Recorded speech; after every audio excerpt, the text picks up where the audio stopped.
என்பதை கூறிக்கொண்டு இப்போ நாங்கள் மீண்டும் இந்த குருக்கள் மடம் விஷயத்துக்கு வருவோம்.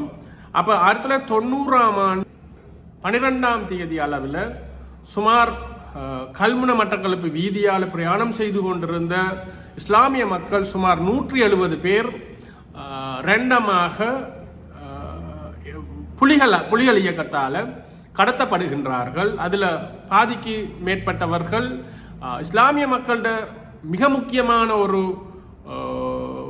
மத கடமையான ஹஜ் யாத்திரை சென்று மீள தமது ஊர்களுக்கு திரும்பிக் கொண்டிருந்தவர்கள்.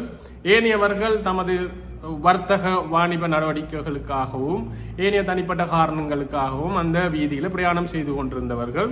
ஒரு விடுதலை புலி குழுவினரால் ஆயுததாரிகளால் இந்த மக்கள் கிட்டத்தட்ட 250க்கும் மேற்பட்டவர்கள் அன்றைய தினம் கடத்தப்படுகின்றார்கள்.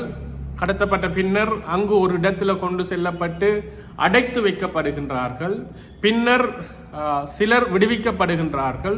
சுமார் 170 வரையானவர்கள் சிறுவர்கள், வயோதிபர்கள், பெண்கள் உட்பட குருக்கள் மடம் என்கின்ற இடத்துக்கு கடற்கரையோரமாக கொண்டு செல்லப்பட்டு அவர்களுடைய கரைகளாலேயே அவர்களுடைய புதைகுழிகளை தோண்டுமாறு நிர்பந்திக்கப்பட்டு துப்பாக்கி முனையில் அவர்களை கொண்டே அந்த புதைகுழிகளை தோண்ட வைத்து பின்னர் அவர்கள் வெட்டியும் சுட்டும் படுகொலை செய்யப்பட்டு அங்கு புதைக்கப்படுகின்றார்கள். இதுதான் அந்த நடந்த வரலாறு.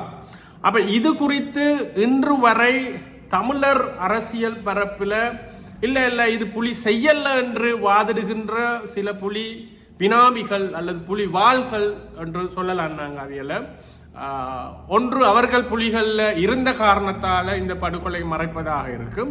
ஏனையவர்கள் ஏதோ ஒரு லாபத்துக்காக இந்த சமூகத்தை மீண்டும் மீண்டும் மீண்டும் தவறான வழிக்கு இட்டு செல்வதற்கான முயற்சிகள் ஒன்றாக இந்த படுகொலையை மூடி மறைத்து கொண்டிருக்கின்றார்கள்.